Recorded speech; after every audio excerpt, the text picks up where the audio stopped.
Ginawa ng anak ni Katrina sa gown ni Carla. Inulan ng reaksyon.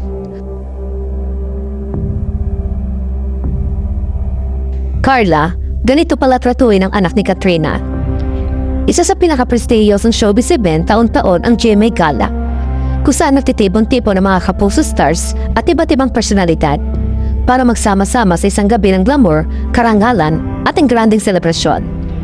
Hindi biro ang preparasyon para sa GMA Gala, mula sa makeup, hairstyle, accessories, at higit sa lahat, ang gown o suit na sinusuot.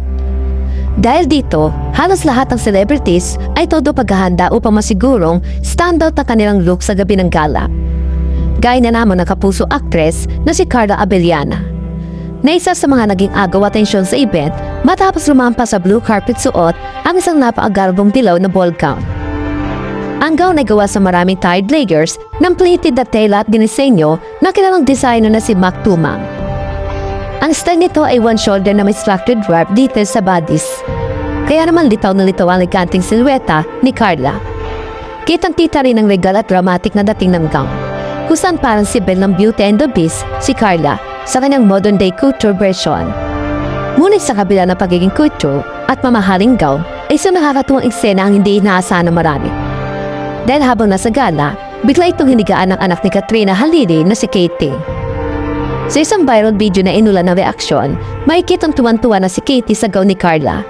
Dahil sa itsura at texture nito, di na nakatiis ang bata. At talaga namang humiga na ito sa pleated layers ng dilaw na bulgo na parang nag-instant kama. Ngunit ka mas nakakabilib, tinuwanan lang ni Carla ang ginoong paghiga ni Katie sa kanyang gown. Hindi siya nainis, hindi siya nag-alala kung madumihan ang gown. Sa halip, nakipag-appeal pa siya kay Katie at kitang-kitang genuine ang ngiti ng actress habang pinagmamasdan ng bata. Mismo si Katrina ang nag-post ng video sa kanyang Instagram kung saan labi siyang na-touch kay Carla. Dahil hindi ito nagalit, na ginawang supa ni Katie ang kanyang gown. Ani Katrina, OMG Carla Angeline, thank you hindi ka nagalit. Ginawang supa ni Katie ang gown.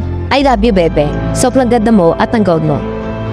Nirepost din ni Carla ang eksena sa kanyang IG story at nagkomento na, So happy to see you, Katie my loves. Love ko kayo ng mami Katrina mo.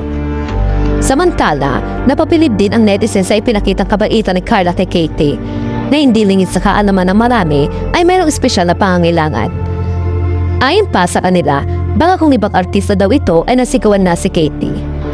May ilan din nagsabi na mga magiging mabuting ina si Carla dahil napakabuti nito sa mga bata.